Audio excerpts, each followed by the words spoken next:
Ya, terima kasih Mas Bani untuk filmnya. Kita putarkan di ADF ke-8.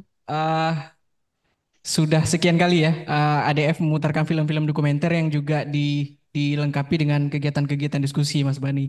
Tapi sebelum lebih panjang nanti kita berdiskusi dengan substansi filmnya, tapi saya ingin cerita sebenarnya kenapa film ini ada Mas Bani. Apakah ini sangat apa ya, sangat penting untuk mengangkat konteks anggap saja mungkin pil pil Walcott.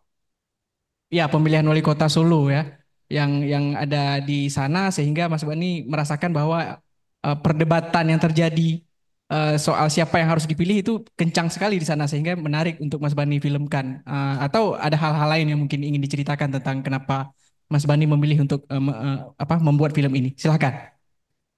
Oke, terima kasih.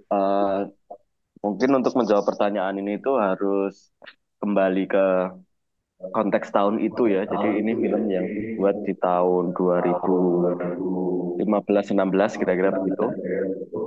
Dan eh, waktu itu umurku masih sekitar 25 tahunan gitu kan.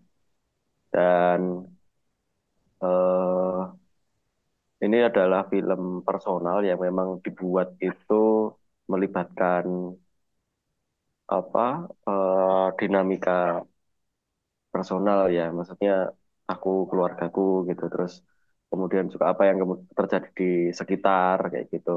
Jadi konteks waktu itu adalah politik identitas ya, di mana di ketika ada pemilu biasanya lalu di forum-forum, misalnya di forum-forum kampung atau di forum-forum keluarga atau di masjid lah kayak gitu tuh biasanya kemudian akan dibicarakan hal-hal yang sifatnya mendukung pemimpin, mendukung calon wali kota atau apa apa gitu yang kemudian dipertimbangkan lewat penilaian agamanya gitu.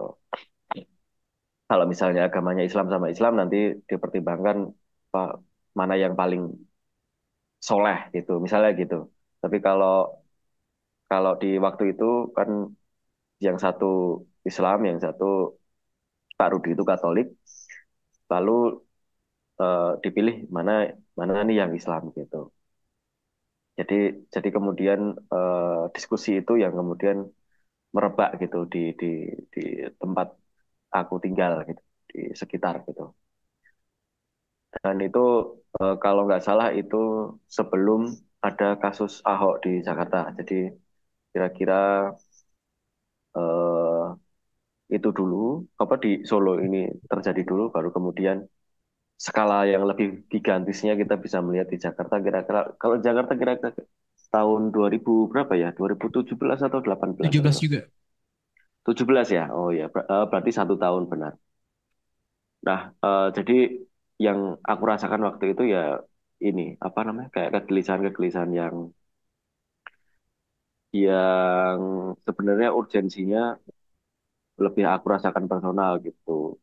Karena eh, apa namanya yang membuatku tidak pernah merasa nyaman gitu aja. Di rumah tuh nggak nyaman. Obrolnya kayak gitu tuh aku nggak nyaman. Lalu aku pernah suatu hari itu sholat Jumat gitu. Kemudian khotibnya eh, ber, berkampanye gitu lalu aku walk out gitu lalu ada beberapa teman-teman yang walk out juga gitu-gitu jadi apa hal-hal seperti itu tidak nyaman karena menurut kami itu nggak demokratis lah gitu karena kalau sebaiknya kan ketika ada pemilih apa ada pemimpin yang sedang berkampanye gitu kan ya kita bisa lihat dari ininya lah dari kecakapannya atau apa dari kepiawaiannya memimpin atau apa gitu. Bukan serta-merta kemudian agamanya ataupun juga soleh-solehan gitu kan agak susah itu. Kita menilainya gitu. Nah itu hal kayak gitu yang kemudian membuat kesal gitu lama-lama. Kesal terus wah, masih masih masih punya energi buat marah-marah gitu kan. Ah, harus melakukan sesuatu nih gitu. Lalu yang kepikiran waktu itu ya eh "Ah, bikin film aja deh gitu. Biar biar kemarahannya atau stresnya itu terchanneling gitu. Karena waktu itu kami juga sedang berproses membuat film dokumenter panjang waktu itu. Jadi ada alat-alat alat-alat syuting lah di rumah gitu. Jadi ada kamera, ada tripod, ada perekam suara gitu. Nah, itu yang kemudian kita kita pakai gitu. Sembari kita ambil jeda dulu di proses filmku yang lain gitu kan. Dalam beberapa bulan kita coba fokus di ini gitu. Kebetulan juga teman-temanku secara tidak langsung walaupun dia asalnya dari kota kota lain ya, misalnya ada temanku yang membantu aku dari Ponorogo, dari Jogja gitu-gitu, yang kemudian memang sedang sedang berproses di Solo gitu. Ternyata dia juga mengalami hal yang sama di tempatnya masing-masing gitu. Tapi mungkin skalanya berbeda gitu.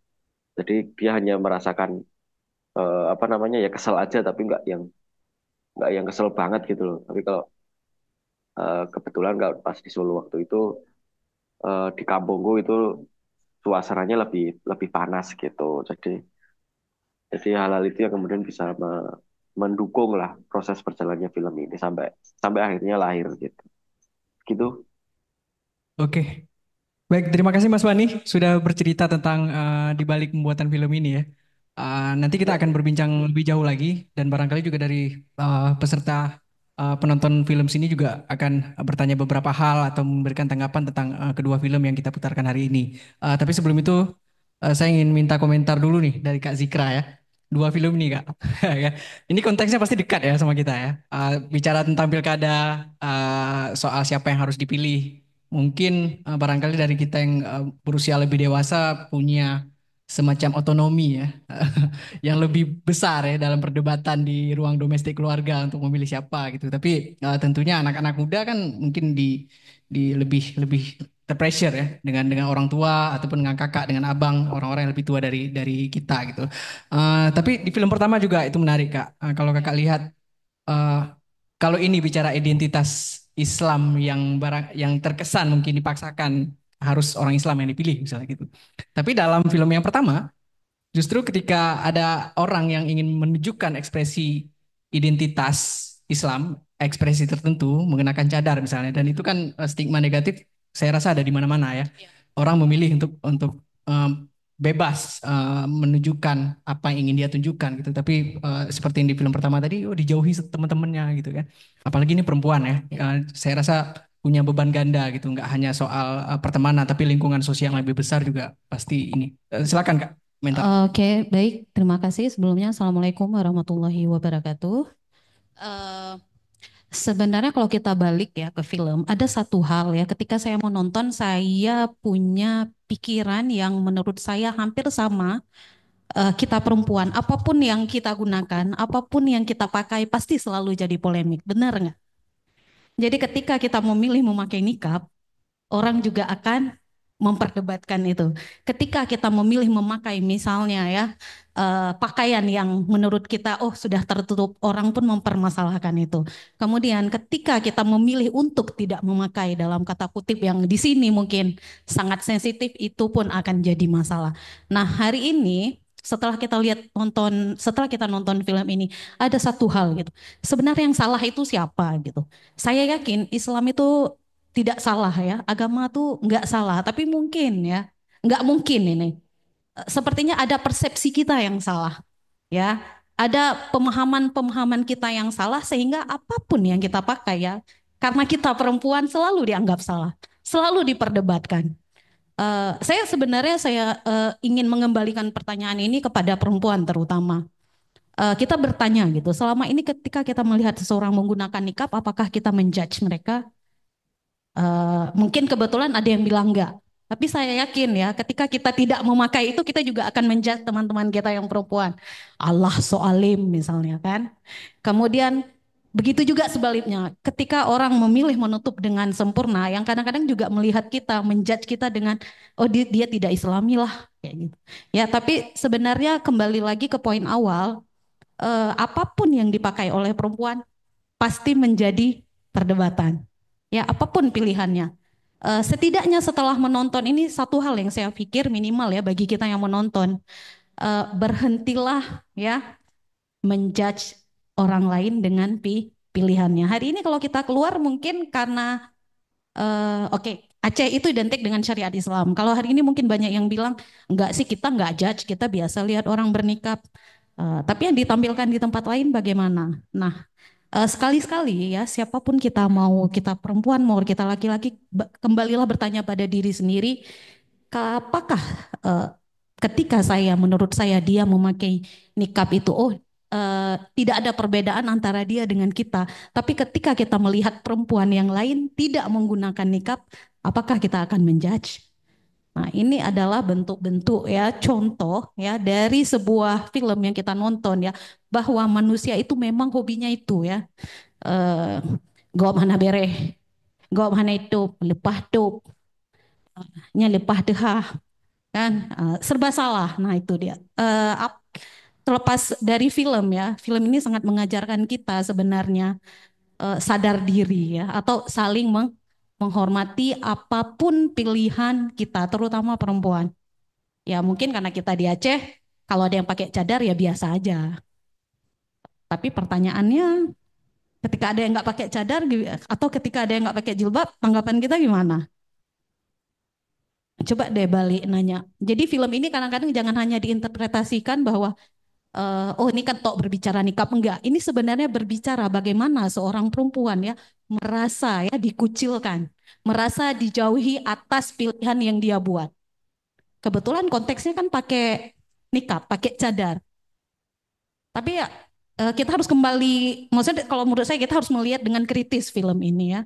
Kembali lagi ke poin kayak ya namanya manusia ya. Apapun yang kita pakai salah, apalagi perempuan. Dan ada yang menarik nih tadi. Saya mengutip apa yang dikatakan oleh Umil Kalsum ya. Kebebasan nyata buat saya. Ya, kalau kita boleh ngomong hari ini sebenarnya kebebasan itu nyata bagi kita. Dengan apapun yang kita pilih. Hari ini kalau kita lihat dari film, Umi Kalsum merasa kebebasan itu nyata terhadap pakaian yang dia pilih. Dia merasa nyaman ya, dia merasa bahagia. Dari nggak ada kawan akhirnya dia memiliki kawan yang ternyata lebih banyak. Dari penolakan-penolakan dan dijauhi oleh teman-teman, akhirnya dia memiliki teman-teman yang menerima dia. Nah itu, jadi kayaknya kita harus kembali yang memaknai apa sih sebenarnya kebebasan ya di dalam benak kita, apapun pilihannya. Kemudian ada poin kedua, yang terakhir tuh saya closing statementnya, saya senang sekali ya. Bukan kami yang berbeda, tapi kalian yang membedakan. Harusnya nih ada film kayak gini nggak boleh diputar kecil kayak gini. Ya harus diputar di Belang Padang, di ruang publik kan. Nah, biar gini, biar masyarakat itu juga bisa berpikir kritis bahwa apapun yang terjadi sama perempuan, apapun pilihan pakaiannya selalu jadi perdebatan. Kayak kita hari ini orang Aceh kadang-kadang ngejudge orang misalnya memilih untuk nggak berjilbab. Ya walaupun ya selaku orang Islam kita tahu ya, tapi dengan kondisi yang berbeda ya. Kita melakukan hal itu enggak, kita menjudge itu enggak, nah begitu ya. Jadi mungkin next ya film ini diputar di kampus ya, suruh nonton sama mahasiswa yang lebih banyak supaya timbul kesadaran abah betare ya dengan pilihan pilihan gop ya. Apa yang menjadi keyakinan orang, apa yang menjadi pilihan orang, hargailah. Mungkin poin itu sebenarnya yang mau disampaikan. Itu kan keluh kesah. Selama ini kita hanya sering mendengar keluh kesah misalnya ketika saya memilih pakai baju kayak gini saya dikomplain. Oh ketat so baju, oh nggak layak, bukan kayak orang Aceh misalnya ya, atau nggak pakai jilbab atau nuraka ya. Nah begitu juga ternyata teman-teman kita yang menggunakan nikab, menggunakan cadar juga merasakan hal yang sama. Jadi ada poin bahwa kita tuh sama-sama tersakiti. Jadi belajarlah dari film ini untuk saling menghargai terhadap pilihan yang dipilih. Ya kebetulan konteksnya dalam ini perempuan ya Bang. Mungkin itu aja awal dari saya ya. Karena kalau yang kedua tadi kayaknya kalau di Aceh lebih alot. Karena kemarin kita juga baru pemilihan ya. Tapi bukan Islam malah ya. Mungkin ada pandangan politik yang Iya, berbeda semua orang. sebenarnya yang lucu yang kedua tuh dari tadi saya tertawa memang mungkin pandangan saya ya, kita itu entah di Indonesia lah ya, atau mungkin oke kita ngomong konteks keacehan, kita tuh terbiasa dengan kultur warisan, ngerti nggak? Kayak pendidikan tuh warisan, pilihan hidup itu warisan. Paham nggak kira-kira kenapa saya ngomong kayak gini? Menyomak guru ane bejet ku guru. Menyo keluarga pilih paslon sa, tanya payah pilih paslon. Ha.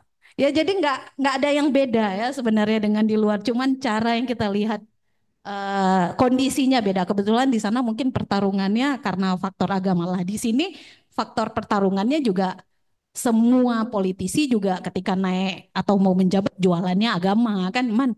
Mengkereh-kereh Tengku kan. Nah, itu aja ya. Ya kan. Kalau backing Tengkunya ini oh biasanya lebih kuat. Oh, itu nggak ada backingan Tengku ya. Jangan pilih. Nah, itu kan kurang lebih ya sama, cuman dengan perspektif lokal yang berbeda ya, dengan kondisi di daerah kita yang berbeda. Mungkin itu aja gitu. Luar biasa. Oke, tepuk tangan kawan-kawan untuk kedua pemantik kita ya. Ada Mas Bani Nasution yang sedang ada di online dan juga Kak Zikra Yanti. Eh, saya membaca satu buku ya, mungkin kawan-kawan udah tahu juga buku tentang identitas dan kekerasan. Itu ditulis oleh Amartya Sen ya, yang dia menangkap banyak sekali konflik yang ada di berbagai belahan dunia yang selalu didasari oleh perbedaan atas identitas itu.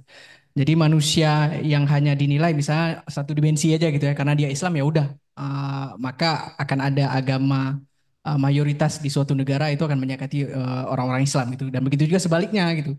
Eh, ada orang yang Katolik minoritas gitu karena yang Islam mayoritas juga menyakiti gitu, dan itu yang pelik ya dari mempelajari manusia itu kan nggak bisa dinilai dari satu identitas ya. Oke, agama satu, tapi pekerjaan apa gitu? Pekerjaan satu identitas lain lagi, kemudian pendidikan satu identitas lain lagi gitu. Buku yang dibaca satu identitas lain lagi, pakaian yang dikenakan satu identitas lain lagi. Jadi satu manusia itu bisa punya banyak sekali identitas, dan sayang sekali ketika itu direduksi hanya satu identitas saja gitu. Dia Islam, dia Katolik, atau dia dia etnis Gayo, dia ini aja. Jadi udah di satu itu aja gitu. Kita ngejudge orang gitu. Atau dia pakai cadar. Ah Nah, ya, kita satu nggak lagi pakai itu. cadar, nggak usah Nah, dekat-dekat. jadi padahal kompleksitas yang ada di hidup dia itu banyak gitu. Kenapa orang memilih memakai nikab? Kenapa orang nggak memilih untuk nggak memakai nikab? Itu semua punya latar belakang hidup yang bahkan kita nggak paham gitu. Tapi manusia suka mensimplifikasi ya.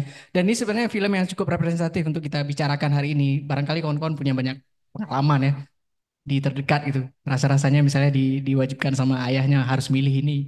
Kita nggak ngerti nih kenapa harus milih dia gitu. Kami kuliah di Banda Aceh udah lama nih, tiba-tiba harus pulang ke Nagan Raya misalnya harus milih nih. Kenapa gitu? Kami nggak kenal gitu. Dan nggak punya preferensi juga. Kita nggak punya disediakan ruang yang cukup untuk mengenal calon pemimpin kita misalnya. Nggak ada medium ataupun pencerahan misalnya informasi-informasi yang bikin kita jadi lebih melek ya, lebih lebih punya literasi untuk milih seseorang, kenapa kita harus milih ini, kenapa harus milih itu gitu. Saya ingin serahkan ke teman-teman jika ada yang ingin menanggapi ataupun bertanya tentang bisa jadi substansi film ini ataupun proses kreatif membuat film ini sendiri. Mungkin penasaran kawan-kawan kok bisa tuh. Itu saya penasaran di film Bani tadi, itu drama apa dokumenter sudah. Karena kan di terakhir baru ada percakapan ya, Mak, boleh kita filmkan nggak gitu. Jadi saya pikir di di eh, di 2/3 film itu isinya sangat sangat sangat apa ya, sinis ya, sinis mama dan anak, tapi tiba-tiba di terakhir udah cair suasananya gitu kan. Boleh difilmkan apa enggak gitu. Oke, saya serahkan ke teman-teman forum yang ada di sini, barangkali ada yang pengen kasih komentar, yang diskusi silakan gitu. Ataupun ingin menanyakan sesuatu. Ada? Ini harus ada yang pancing satu nih, biar yang lain berarti pertanyaan lihat lah. Karena ADF yang udah-udah kayak gitu semua.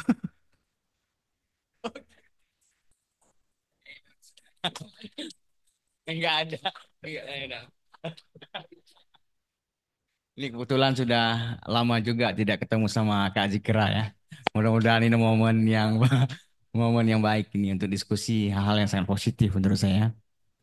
Eh, saya di antara dua film itu sebenarnya yang sangat tertarik itu adalah pada film yang pertama sebenarnya. Jika diminta memilih yang mana, jika tidak bisa memilih apa, kalau kita bisa bisa beli skor, memberi skor misalnya film yang mana yang paling suka, nggak boleh pilih dua-dua, satu mana dua mana, maka satu yang filmnya Cup itu menjadi pilihan yang perlu menjadi refleksi sama-sama bagi buat kita. Saya kira film itu menjadi ini ya, menjadi menjadi poin penting dan itu perlu diperluas untuk diputar di banyak ruang saya kira, di banyak tempat dan ini perlu dijadikan sebagai ruang diskusi bersama juga. Kenapa demikian? Karena memang ini film ini saya kira sebuah sebuah alat, sebuah instrumen dengan dengan segala variabel yang ada dalam film itu adalah bagaimana membawa sebuah kondisi yang tidak teratur kepada sebuah kondisi yang sangat teratur. Nah, kita sekarang menurut saya ini berada di sebuah kondisi yang sangat tidak teratur gitu. Terutama dalam hal bagaimana kita menghargai orang lain. Karena kecenderungan kita ini adalah kecenderungan kita ini adalah kita menerapkan standar yang kita bangun, kemudian nilai-nilai yang kita bangun, kemudian eh, apa namanya ya sebuah kondisi ideal yang kita bangun dan kemudian itu ingin orang lain juga melakukan. Nah, ini saya kira yang kemudian ini menjadikan sebuah kehidupan yang tidak baik, menjadi tegang kehidupan kemudian, tidak rileks kemudian, tidak setara kemudian. Ini sangat mengganggu kondisi seperti ini. Dan film itu sebenarnya ingin memberi pesan kepada kita bagaimana nilai-nilai seperti tadi berulang kali disampaikan oleh Kak Zikira ini kepada bagaimana kita saling menghargai sebenarnya. Karena bagi seseorang membuat pilihan, kemudian dia komit untuk menjalankan pilihan dia buat itu juga bukan sesuatu yang mudah begitu. Dia tentu melewati sebuah pertimbangan dan pergolakan batin yang sangat dalam juga. Dan itu perlu diberi pilihan. Jadi hal-hal seperti itu perlu dihargai. Jangan karena berbeda kemudian kita dengan sangat mudah menghakimi orang-orang lain dengan sesuatu yang sangat menyakitkan mungkin ya. Dan poin yang kedua, saya kira bahwa kesadaran itu tidak boleh dibangun secara personal. Jadi kesadaran itu harus dibangun secara kolektif. Dan pemutaran-pemutaran film ini adalah sebuah upaya bagaimana kesadaran itu dibangun secara kolektif, terutama adalah kesadaran bahwa kita ini beragam, bahwa kita ini tidak tidak sendiri gitu, tidak homogen, kita ini heterogen, bahwa kita ini sangat pluralis. Dan nilai-nilai pluralisme itu harus diinternalisasi dalam diri kita, kemudian diterjemahkan dalam berbagai aspek saya kira. Dan film ini menjadi poin penting. Saya kira demikian. Terima kasih ya. Baik, nanti di komentar sekalian aja ditanggapi ya. Yang lain? Kakak-kakak. Kami silahkan.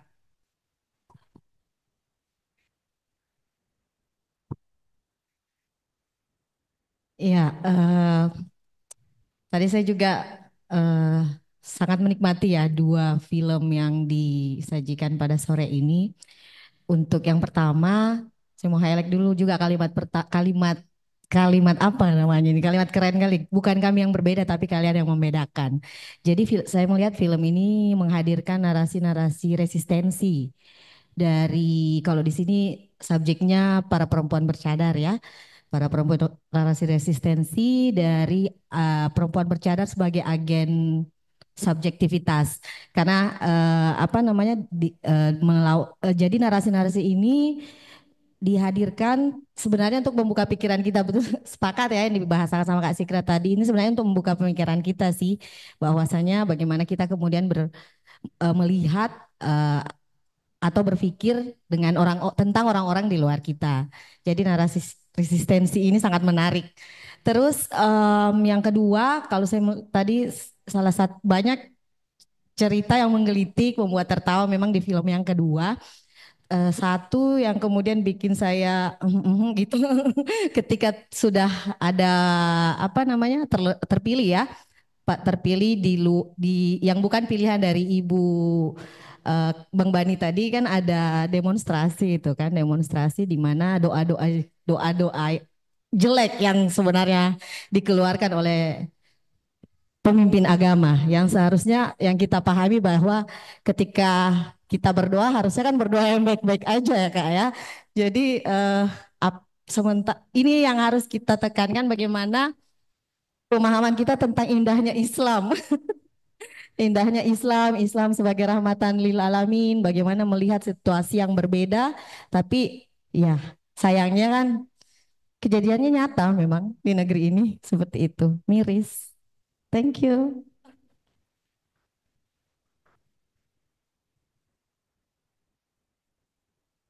Terima kasih Kak Ami. Kawan-kawan yang lain, anak-anak muda,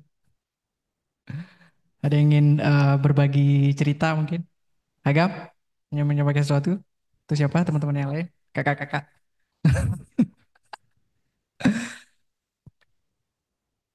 Ada lagi? Tanggapi dulu. Oke, baik. Ke Mas Bani dulu. Kita masih terhubung ya sama Mas Bani. Halo? Halo, halo. Udah malam kayaknya Mas. Jam Iya, berapa ya? setengah Iya. 6. Iya, tadi ada beberapa sebenarnya yang saya lihat tanggapan ya, Mas Bani tentang kedua film ini ya. Mungkin ingin dilengkapi karena saya pikir perspektifnya udah yang dikasih sama gitu. Tapi ini kan masalah yang masih ada terus ya, Mas. Bahkan di pilkada, misalnya bicara pilkada 2025 itu bahkan lebih kencang ya sentimen itu. Walaupun mungkin nggak identitas agama, tapi dalam bentuk lain misalnya. Eh, Kalau kita lihat, mungkin saya mulai dari gimana warga setempat, mungkin di Desa Lawean ataupun di sekitarnya ketika film ini jadi gitu. Apakah mereka merasa relate dengan dinamika yang digambarkan dalam film ataupun Mas mungkin bisa bercerita tentang bagaimana respon sebenarnya ketika film ini ada gitu. Silakan Mas. Kalau diputar di kampungku di Laweyan, waktu itu aku nggak ikut, yang datang ibuku. Jadi jadi setelah film ini, jadi awal dari film ini jadi itu yang diputar pertama itu. Jadi film ini ketika pertama kali rilis itu justru di festival kan, di festival film dokumenter di Jogja itu pertama kali diputar. Lalu setelah itu film ini punya kesempatan untuk diputar di banyak festival internasional gitu. Jadi memang eh, awal niatannya ke situ sih, nggak diputar di kampung juga gitu. Waktu itu aku takut juga kalau diputar di kampung nanti gimana responnya nggak ngerti juga sih. Tapi setidaknya kalau di anak-anak muda seumuranku waktu itu ya seru-seru aja gitu karena memang filmnya aku bikin apa ya kayak ada komedinya gitu kan. Jadi walaupun sinis tapi ada komedi-komedinya, ada hal-hal lucu yang bisa dari ketegangan itu tuh ada hal-hal lucu yang ingin aku parodikan gitu. Maka jadi juga nyambung pertanyaanmu soal ini filmnya dokumenter atau drama sih gitu. Memang aku ada niatan menggabungkan keduanya. Gitu. Jadi kalau di beberapa festival itu melabeli filmku itu sebagai film hibrid gitu. Jadi kadang ada yang nulis fiksi, ada yang nulis dokumenter, dan gabungan antara keduanya gitu. Memang soalnya kenapa begitu karena ada niatanku untuk memparodikan itu gitu. Jadi sesuatu yang tegang, sesuatu yang apa nggak rileks gitu tuh ada hal-hal lucunya gitu. Nah itu kemakan tuh sama penonton yang usianya lebih muda gitu. Seru gitu nontonnya. Gitu. Tapi kalau setelah festival-festival itu, kira-kira 1 tahun kemudian gitu tuh, ya kan berita itu terdengar ya sama warga gitu. Terus ibuku membawa film itu ke pengajian gitu. Putarlah di situ. Tapi aku nggak tahu responnya apa. Gitu. Ya kalau aku nanya cuman jawabannya cuman ya, anu seru gitu, pada ketawa gitu, gitu aja. Terus terus Tapi Mas, habis itu persoalan ini sendiri oh, masih masih terus terjadi di Lawean ya. Maksudnya untuk enggak sih. pilkada-pilkada berikutnya tetap ada yang hal seperti ini. Masalahnya masih sama atau enggak? Mungkin masalah itu masih ada, cuman aku pikir ketegangannya sudah berkurang gitu. Ya ya kita tahu kalau di Solo itu kan masalah politik itu ini banget ya, apa panas gitu, terus pergeserannya cepat gitu kan dari awal. Kampungnya Pak Jokowi juga. Betul, Mulyono, ya kan, masalah Mulyono, masalah Kuku Papa gitu itu kan warga Solo semua ya. Jadi ada beberapa teman-teman itu juga ada yang dulu mendukung Mulyono, mendukung Bu Fafa, gitu. Tapi kemudian sekarang ya udah tahu kebullshitan mereka seperti apa ya, jadi lebih lebih lebih kalau sekarang lebih resisten gitu, lebih merasa bahwa politik tuh bullshit aja, omong kosongnya orang-orang itu aja biar dapat kursi, biar dapat jabatan gitu. Lalu kami ini yang punya yang jadi tim sukses lah, apalah, jadi pendukung lah, nggak dapat apa-apa gitu. Jadi kalau judulnya politik ya bullshit lah, terserah lah mau dilabelin apa juga kayaknya gitu-gitu terus gitu. Nasib kami juga nggak berubah gitu kan. Jadi ya lebih stick to the reality saja. Kalau realitinya memang seperti itu ya sudah gitu kan. Lebih memang harus dilawan ya harus dilawan gitu. Kalau sekarang mah lebih lebih lebih lebih jelas gitu, lebih clear masalah ini itu sebenarnya masalah apa ya gitu. Jadi politik identitas itu masalah apa ya? Ini bukan masalah orang Islam kalau menurutku gitu. Bukan masalah soleh-solehan gitu. Mau adanya soleh-soluhyun. Soleh-solehan bukan urusan kita gitu loh untuk menilai oh ini soleh nih, ini bisa nih jadi wali kota nih gitu. Gak ada urusan gitu. Jadi ya itulah kira-kira kayak gitu. Iya, makasih. Saya jadi menyimpulkan satu hal ya.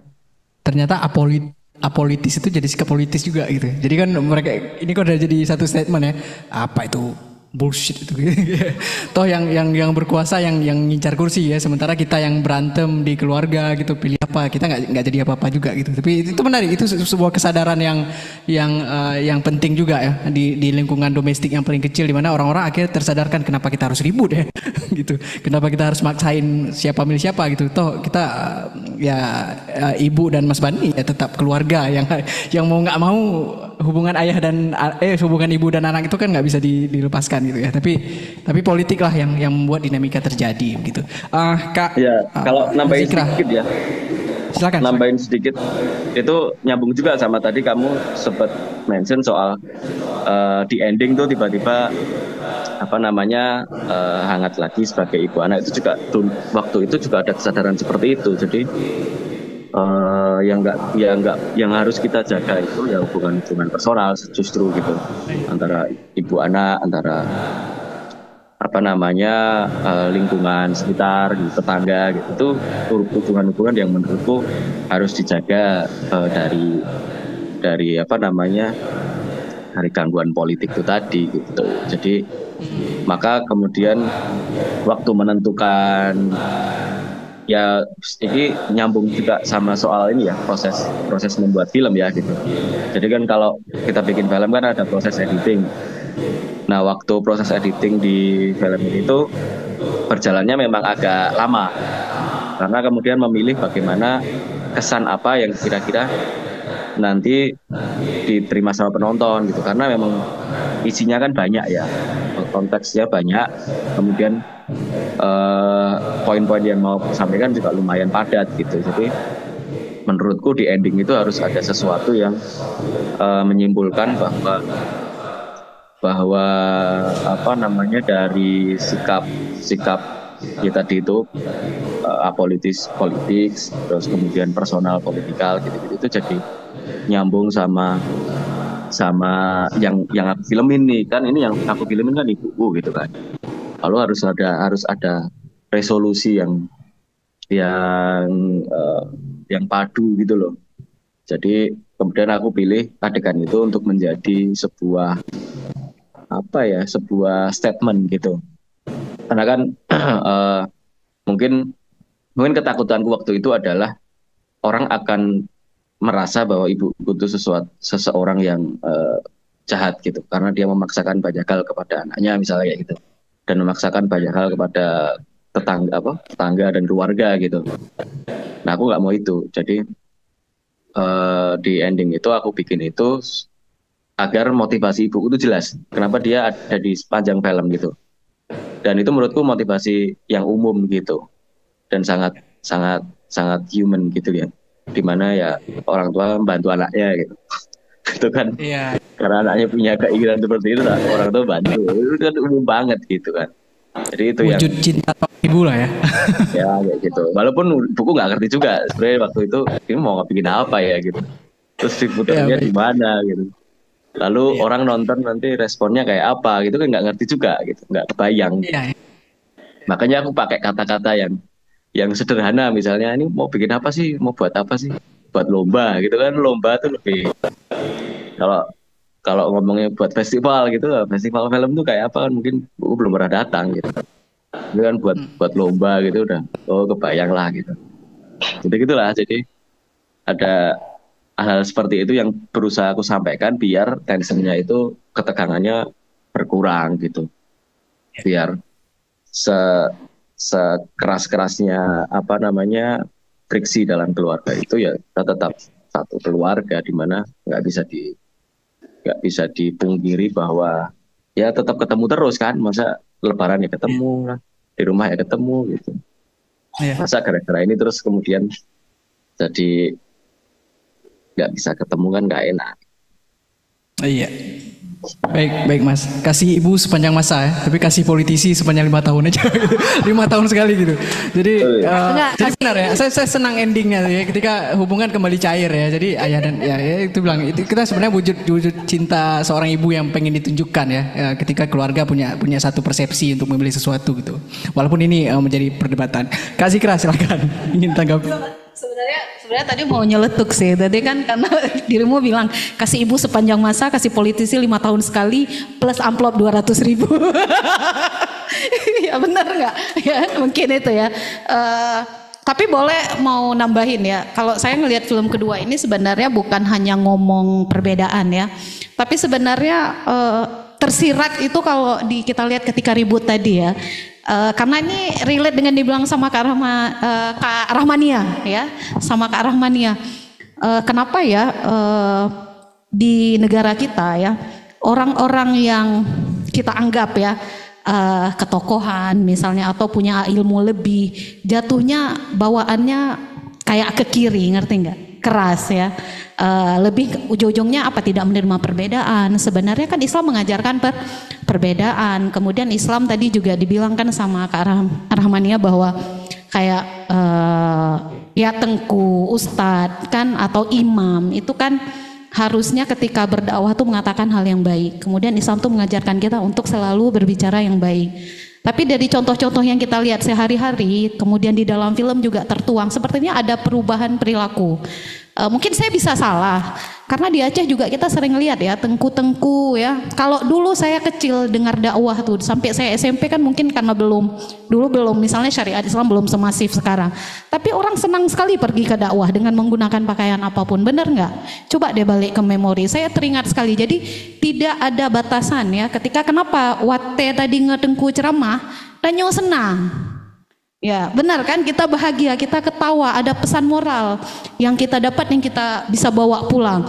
Saya nggak tahu, mungkin Gen Z nggak mengalami itu ya, tapi kalau kita milenial saya teringat sekali itu. Pergi dengar dakwah, makan kacang, ya duduk di pelataran kan, studiumnya dibuat di depan masjid. So there is no different ya kalau kita kaitkan. Mau pakai nikab nggak pakai nikab, kita senang mendengar. Tapi sekarang kalau kita lihat, kenapa ya tengku-tengku tuh sering kalau ceramah tuh kendege ceramah, paham ya? Misalnya maaf ya, mungkin saya bisa salah, tapi itu yang saya lihat ya selama ini ya, lebih ke urang. Pegahnya hana bereh, hana bereh ya. Mungkin kalau itulah pergeseran yang terjadi, sehingga mungkin mudah sekali ya dalam perpolitikan 5 tahun sekali yang hal-hal seperti ini akhirnya apa gitu dibawa ke ranah politik, dan akhirnya orang-orang ya udah, orang tua pas dengar ceramah, oh kalau nggak ikut dosa, oh kalau nggak ikut ya nggak amanah lah. Nah mungkin kalau kita ngomong tentang we are no different ya tadi ya, tentang nikab, ada yang menarik sebenarnya disampaikan oleh Bang Fahmi ya. Sebenarnya kampanye itu harus dilakukan secara kolektif ya, bareng-bareng. Tapi mungkin gini Bang, di satu sisi di ruang-ruang terbuka tuh penting untuk kasih tahu sih, kita setiap orang tuh punya pilihan. Perempuan tuh punya perbedaan dalam hal misalnya memilih menutup atau tidak menutup dengan konteks dan kepercayaannya masing-masing. Tapi saya percaya satu hal, mungkin karena saya orang literasi ya, bahwa segala sesuatu itu harus dimulai dari rumah. Jadi memang kita nih ya, adik-adik mungkin ya, yang ke depan nih Gen Z atau mungkin saya udah jadi ibu, harus membiasakan kepada generasi penerus ya, untuk mengajarkan perbedaan. Karena itu yang hilang saya lihat dalam konteks keacehan terutama ya, bahwa kita, kayak tadi ya, sebenarnya kan kita nggak hetero, kita tuh homogen ya. Saya teringat sekali itu yang di-highlight sama Bang Fahmi. Selama ini kita diajarkan tuh kayak ya udah, kamu tuh orang Islam, kalau orang Islam tuh harus begini. Ya, padahal ya, cobalah pergi lebih jauh, ketemu dengan teman-teman Muslim di luar dengan berbagai pilihan, dengan gaya jilbab yang berbeda ya. Mereka malahan tidak saling menjudge. Mungkin kalau yang udah pernah pergi umrah atau misalnya ke Malaysia tuh coba lihat ya, perbedaan itu sangat dihargai itu sesama Muslim. Ya, mau pakai cadar, nggak pakai cadar, tidak ada yang perdebatkan itu. Karena kita tahu ya, dalam Islam tuh ada 4 imam dengan 73 aliran yang berbeda pemahaman ya. Tapi saya nggak tahu tuh dalam konteks keacehan kenapa ujung-ujungnya kayak tuh kita tuh dibesarkan belakangan ini kayak segala sesuatu tuh harus dengar apa yang kita dapat di keluarga, sehingga apa jadi lagi masalah karena kita malas membaca ya kan, kita malas membuka wacana melihat. Oke, sekarang pergi keluar tuh sebenarnya kan nggak harus kita punya uang ya, dengan membaca, dengan melihat berbagai perbedaan.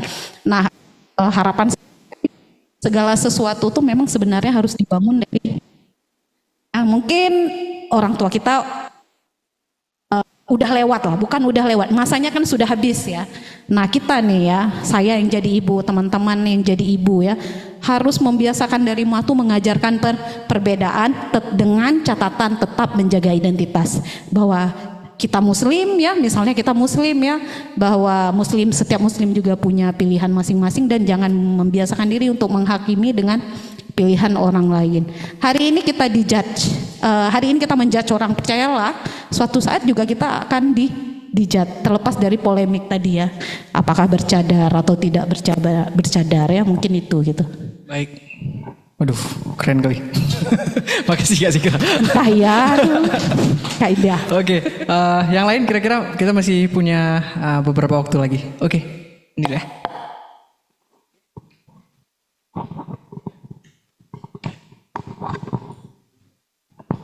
Halo Kak, halo Bang. Izin ya, aku ini event pertama aku di sini. Aku baru pertama di sini. Pengen coba sharing juga. Mungkin aku setuju banget sama yang Kak Zikra, ya poinnya Kak Zikra ya. Mungkin aku bakal nambahin sedikit perspektif dari Gen Z-nya mungkin ya. Kebetulan aku Gen Z juga, lebih ke sosial media ya. Kalau itu kan tadi di film ya, apa yang kita rasain sehari-hari gitu. Tapi karena sosial media semakin melekat sama kita gitu, jadi seakan-akan tuh sosial media tuh udah kayak part of our real life juga gitu kan. Jadi yang pengen aku highlight di situ tuh kayak konten ya, konten apalagi sekarang kan udah ada kata term influencer ya.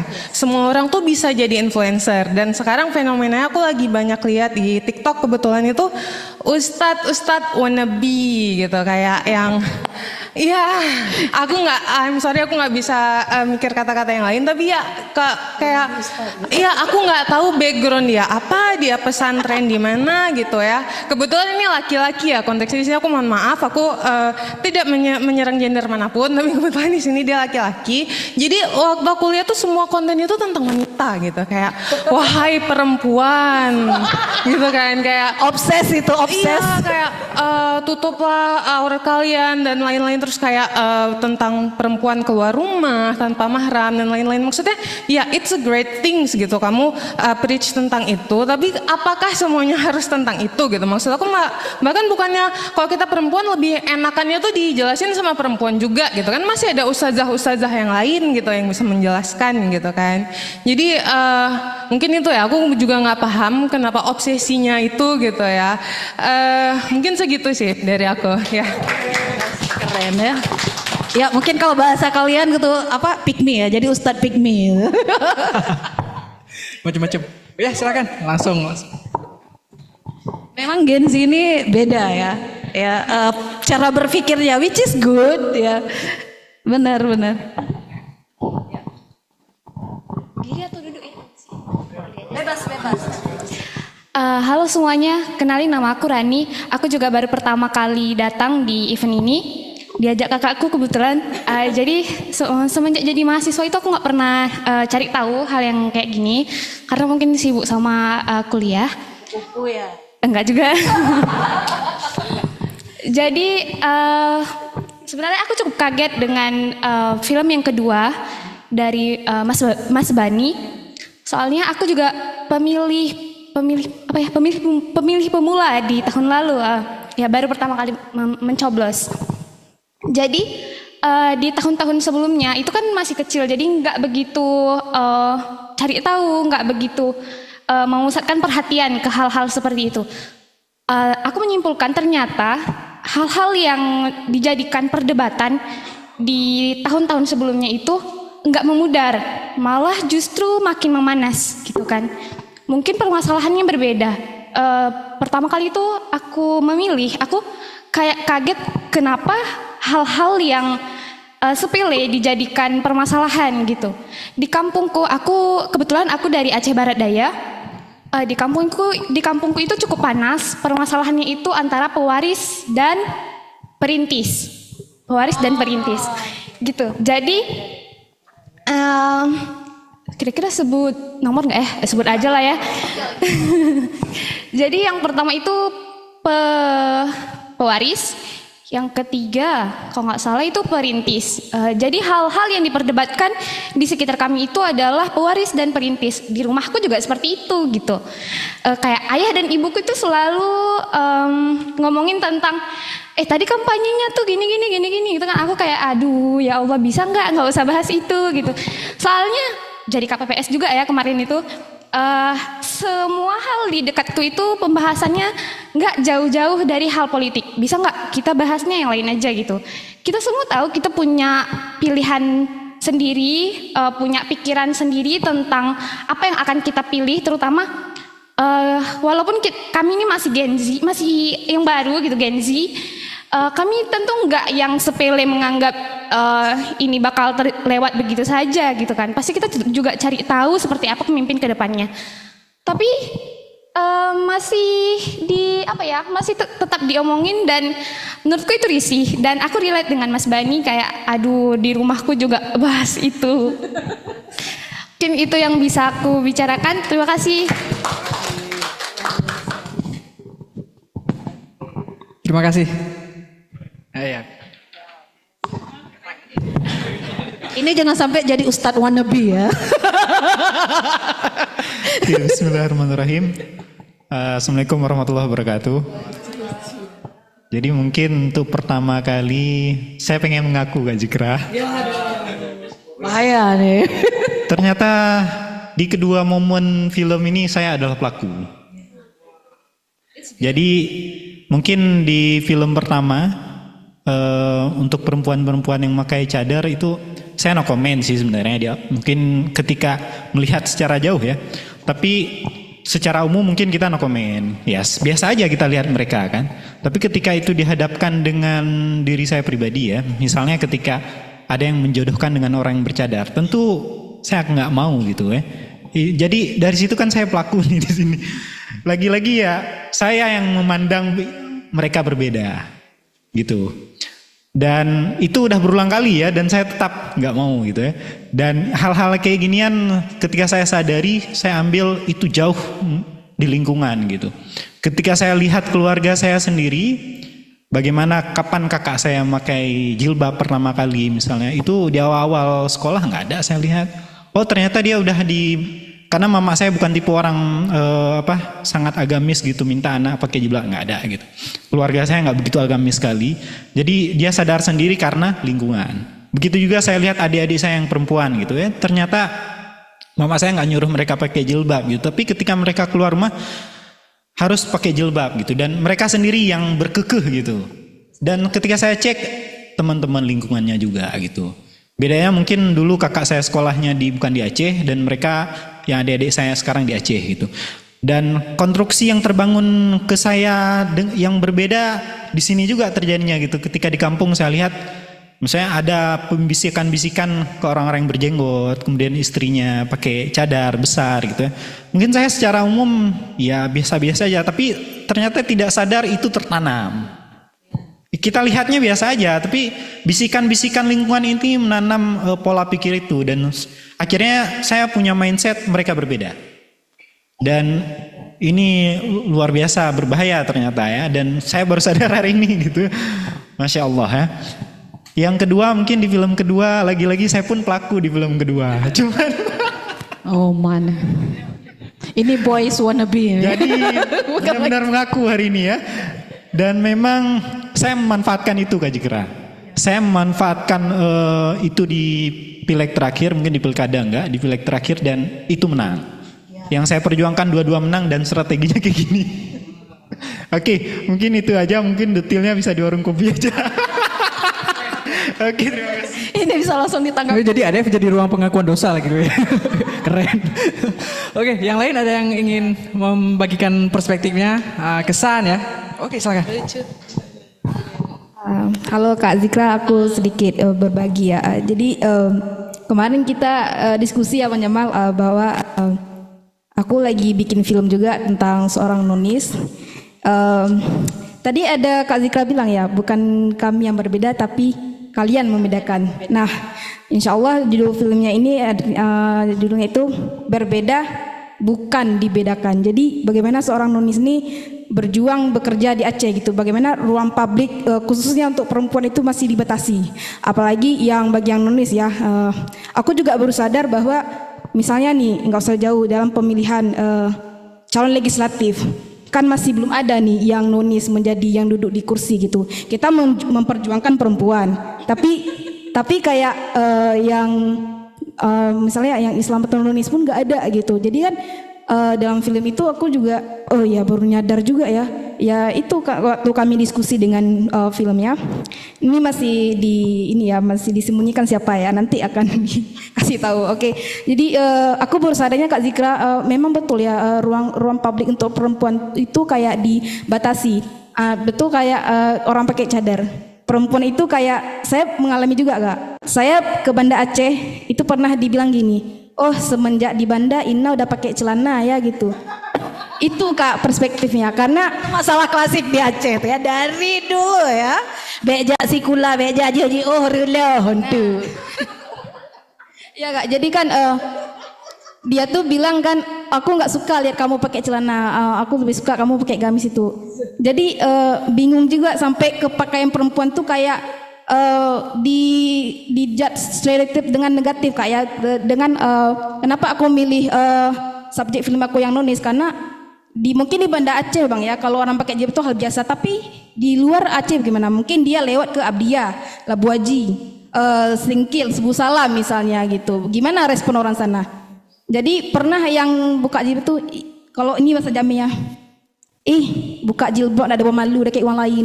Nah, itu artinya nggak malu sama yang lain, bukan Islam gitu. Jadi orang merasa kayak ya canggung ya, ada masuk ke beberapa di daerah di Aceh itu yang aku diskusi dengan subjekku, kayak masih ada sebagian orang Aceh itu masih tabu melihat orang yang nggak pakai jilbab, karena stereotip perempuan itu kayak gimana ya, gambarnya itu mereka itu adalah kayak dipandang pakaiannya salah seperti Kak Zikra bilang, dari pakaian aja disalahin, dia kerja disalahin. Aku juga agak ketika ayahku meninggal aku berusaha untuk bekerja gitu. Jadi dibilang kan, ini ngapain kerja di rumah aja, menikah itu karena nanti suami kamu kan yang cari kerja. Dan aku bilang kalau misalnya suami aku entah dia ambil Tuhan atau ambil pelakor, aku jadi kayak mana nih, anak-anakku gimana. Dan itu sebenarnya nggak dipikir ya dari sebagai masyarakat kita gitu Kak. Maksudnya kenapa sih perempuan tuh harus menikah misalnya gitu, atau nggak boleh bekerja gitu. Itu sama kayak yang nikah tuh,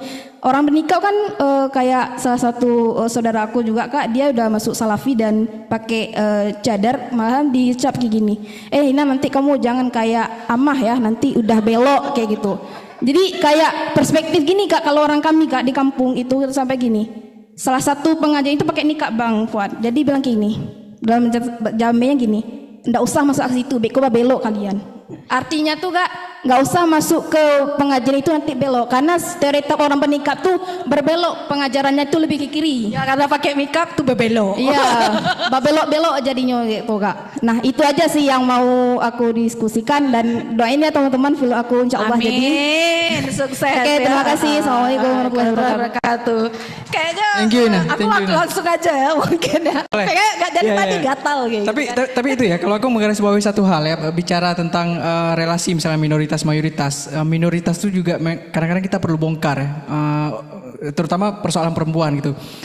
Oke lah, misalnya pembatasan untuk perempuan aja udah terlalu banyak, udah terlalu menekan, tapi lihat lagi lapisan minoritasnya, minoritas yang non-Islam lagi, itu gimana cara ngelihatnya? Perempuan yang non-Islam itu ada lapisan-lapisan minoritas yang saya pikir itu ketika memahami setiap analisis bawang itu ya, dikupas lagi, ternyata banyak yang lebih minor lagi gitu. Dan saya menarik nih, saya tunggu film Ina nanti.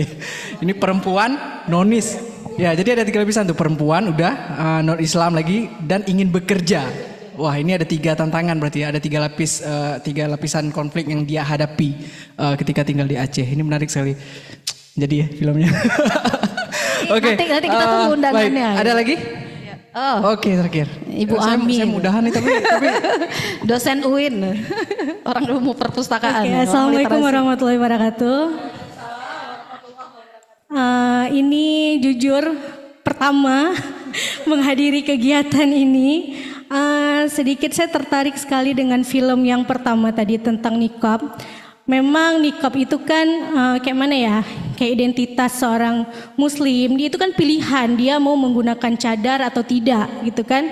Tapi kadang ada juga perempuan atau orang yang bercadar itu ikut-ikut teman, ya kan. Jadi udahlah ikut pengajian misalnya, dia kan awalnya pengajian dari kawan, memang itu kan baik, menarik dia untuk berbuat baik, dia menjadi bercadar, tapi ikut-ikut teman, di saat itu dia sudah tidak tertarik lagi bercadar, dia buka. Nah itulah, jadi menurut saya itu yang membuat kayak orang yang bercadar itu mungkin seperti yang abang yang tadi bilang, kayak disepelekan gitu kan, jadi dikucilkan. Lah untuk apa dia bercadar, nanti dibuka lagi gitu kan. Jadi kan orang yang yang berspekulasi seperti itu, karena ada beberapa kelompok atau beberapa orang yang melakukan hal seperti itu. Jadi dianggap kalau bercadar itu ya nggak istiqomah lah misalnya. Tapi kan kadang ada juga orang yang istiqomah. Salah satunya kawan saya, dia awalnya memang ikut pengajian, dia awalnya menutup wajahnya dengan menggunakan masker, dan sampai sekarang dia bercadar.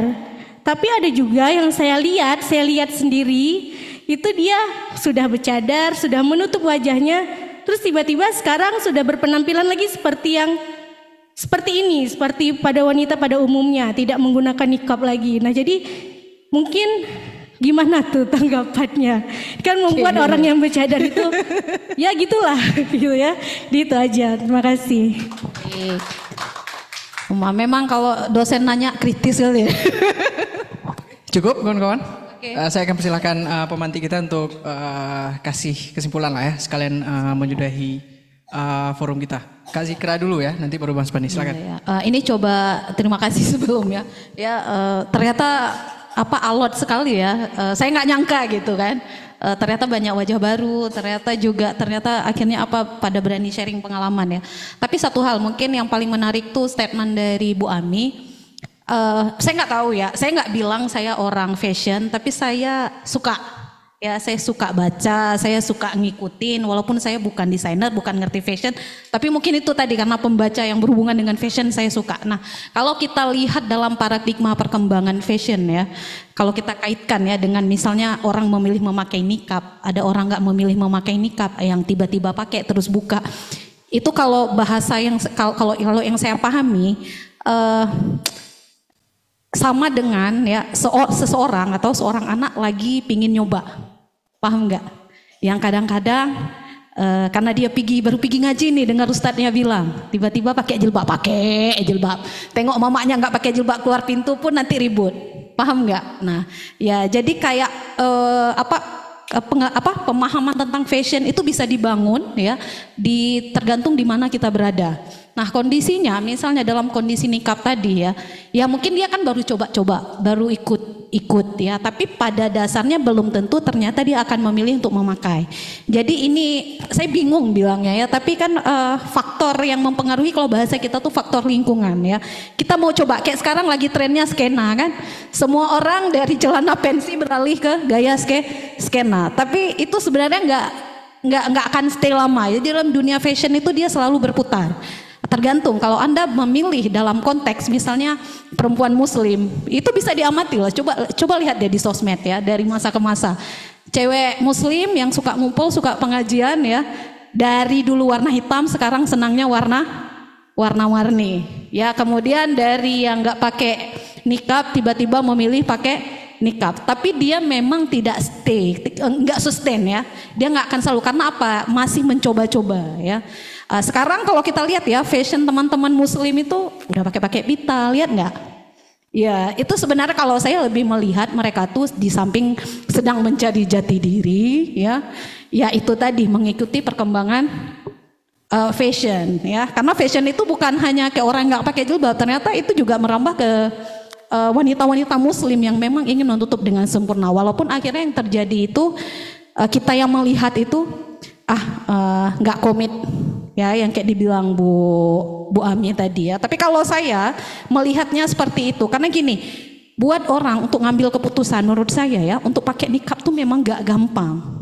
Ya ada orang yang memang sudah mencoba, saya juga punya teman, udah mencoba, tapi memang akhirnya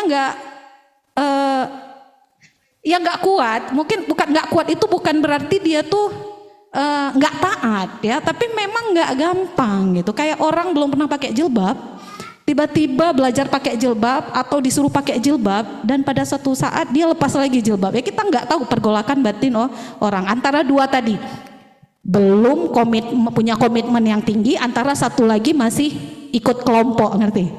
Ya paham nggak? Karena lagi main di sini pakai, nanti pindah ke sana pakai lagi, ya nanti pindah ke sana udah kena gaya skena. Ya misalnya dari pakai nikab tiba-tiba jadi skena, dari skena tiba-tiba pakai nikab. Ya hari ini kita harus sadar ya, industri fashion itu kan sangat berpengaruh ya. Lebih-lebih Indonesia juga atau fashion muslim sekarang juga jadi trendsetter dunia. Orang melihat ya berapa banyak catwalk yang dilakukan, berapa banyak fashion muslim yang diundang ya. Itu kan menjadi faktor utama kalau menurut saya Bu Ami. Ya mungkin itu yang bisa saya jawab. Kemudian Ani ya, siapa tadi? Ani, kayak film Roma dulu. Ada lagunya.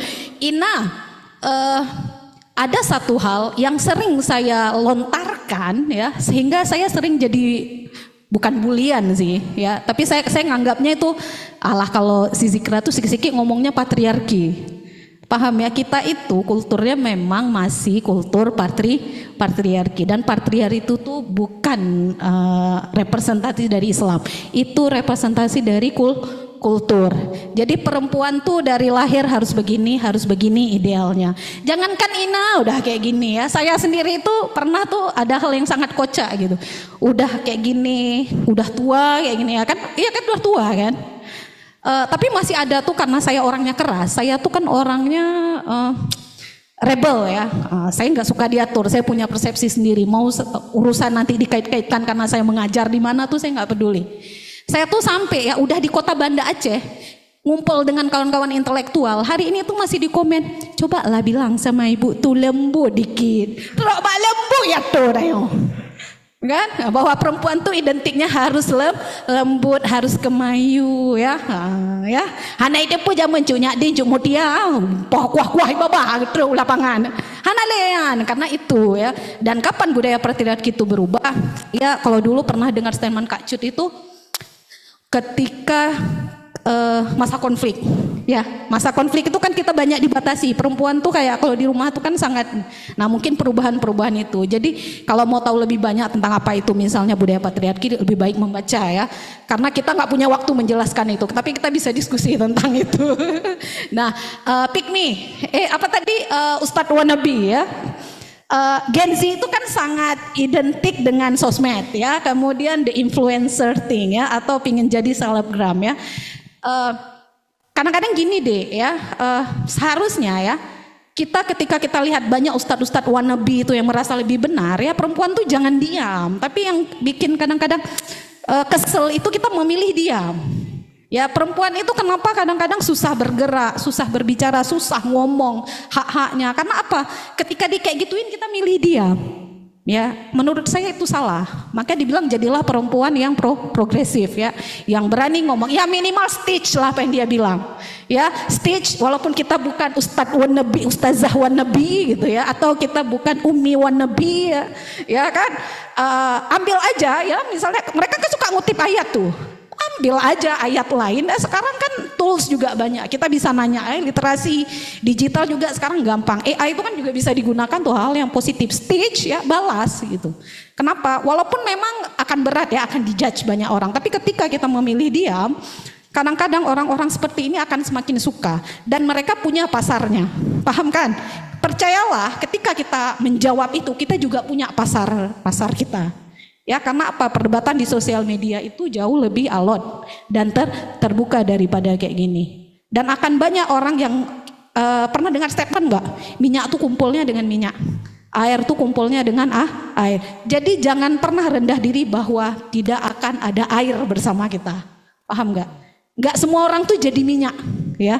Enggak semua orang tuh memilih menjadi minyak. Ada orang memilih menjadi air yang mengalir ya, yang ngomong ya, membuka wacana, membuka pikiran ya. Nah, dan kita memang enggak akan ketemu dengan orang yang lebih senang dengan minyak bahasanya. Ya, jadi mungkin hal-hal kayak gitu. Karena ini perempuan ini kondisinya hari ini enggak senang digituin, enggak senang dijudge, tapi juga enggak memilih untuk speak up. Akhirnya hanya 1-2 orang yang speak up, nyanci tajam abah, nyanci anjir datu. Ya karena apa? Kita kan sering dipunish dengan statement yang seperti itu ya. Yang kadang-kadang kita nggak kuat. Yang kadang-kadang aku sering bertanya, kenapa ya perempuan Aceh itu kok makin lama tuh, saya nggak menuntut semua perempuan Aceh tuh harus strong kayak Cuk Nyadin atau Laksamana Kemalaya tinggal gitu ya. Kita punya cara yang berbeda ya, tapi at least use your mouth ya. Ya, to shut down the people like when they say something stupid about us. Ya, wow. Ya kita punya mulut ya untuk ngomong. Kita punya mulut untuk minimal membela diri. Kita punya mulut untuk menyampaikan pikiran. Kalau kita pikir nanti dibully, kapan ya nggak dibully ya? Ya, dunia kan memang sekarang pertarungannya kan di sosmed ya. Nah itu dia ya. Mungkin ini itu aja. Ini kita barusan bully Ustaz Wannabe barusan loh. Jadi Ustaz Wannabe yang banyak juga yang ngedengerin, kita ada juga yang bully gitu. Jadi santai. Iya biasa. Selalu ada ya. Atau misalnya gini kayak Agam ya, tadi sedikit Agam. Nah hari ini makanya saya bilang tadi sama Adok, harusnya film-film kayak gini itu harus diputar di tempat yang lebih terbuka. Mungkin ada sesi-sesi tertentu kita bikinnya eksklusif. Ya kita siapa sangka hari ini kita ketemu Agam yang berani ngomong gitu, speak up bahwa ternyata aku pelaku ya. Ya kan, coba bayangkan sering diputar ya di ruang yang lebih besar ya, di tempat yang masanya lebih banyak, mungkin akan banyak yang tergerak. Atau kedepannya mungkin Bang kalau ada gitu ya dari Adok kita request setelah putar We are not different ya, dengan statement orang nikab yang sering kena judge. Putar juga kalau ada film yang cewek nggak pakai jilbab. Jadi itu akan terjadi pergolakan ya. Orang akan berpikir ternyata aku tuh nggak sempurna ya. Setidaknya membuat orang berpikir siapapun kita pasti akan selalu dijudge. Jadi belajarlah untuk menghargai. Mungkin itu aja. Thank you Kak Zikra, mantap. Mas Bani masih terhubung, mungkin pengen mengelaborasi semua komentar-komentar yang ada di peserta barusan dan sekaligus ngasih statement terakhir. Udah malam Bang, dari yang terang terus udah senja, terus di belakang udah gelap. Silakan Mas Bani. Apa ya? Kalau aku malah berpikirnya tuh sebenarnya kalau tadi soal perbedaan gitu, menurutku berbeda nggak apa-apa gitu. Dan identitas itu kan cair gitu. Kadang kalau aku berusaha kayak callback gitu, dulu misalnya kalau tadi soal fashion gitu ya, dulu misalnya suka pakai celana panjang, sekarang suka pakai celana pendek gitu, dan itu kan ya nggak apa-apa juga gitu. Terus juga tadi nyangkut soal identitas gitu ya, menurutku identitas kan cair gitu ya. Mungkin di tahun ini kita identitasnya anti Mulyono gitu. Mungkin 10 tahun lagi bisa juga kita jadi tim sukses atau bisa aja gitu kan banyak faktor di mana identitas itu bisa berubah-berubah gitu kan kalau nggak berubah ya baguslah konsisten namanya, tapi konsisten pun juga beda tipis sama mentok gitu, kadang nggak bisa dibedain tuh ini orang mentok apa konsisten ya gitu. Jadi menurutku perbedaan itu jadi hal yang nggak wajar, apalagi kaitannya sama identitas gitu ya, identitas kan banyak ya, identitas politik lah, gender lah, fashion lah, semacam gitu. Jadi menurutku berbeda itu nggak apa-apa juga gitu. Kalau di filmku juga aku memposisikan diriku sebagai seseorang yang berbeda di keluargaku gitu. Kalau nggak berbeda kayaknya film itu nggak ada gitu. Kalau misalnya aku kayak kakakku gitu yang ikut omongannya ibuku gitu ya, kayaknya film itu nggak ada karena aku nggak bisa melihat sisi lain dari peristiwa itu, dari fenomena itu gitu. Jadi menurutku berbeda itu apa ya manusiawi lah, wajar gitu.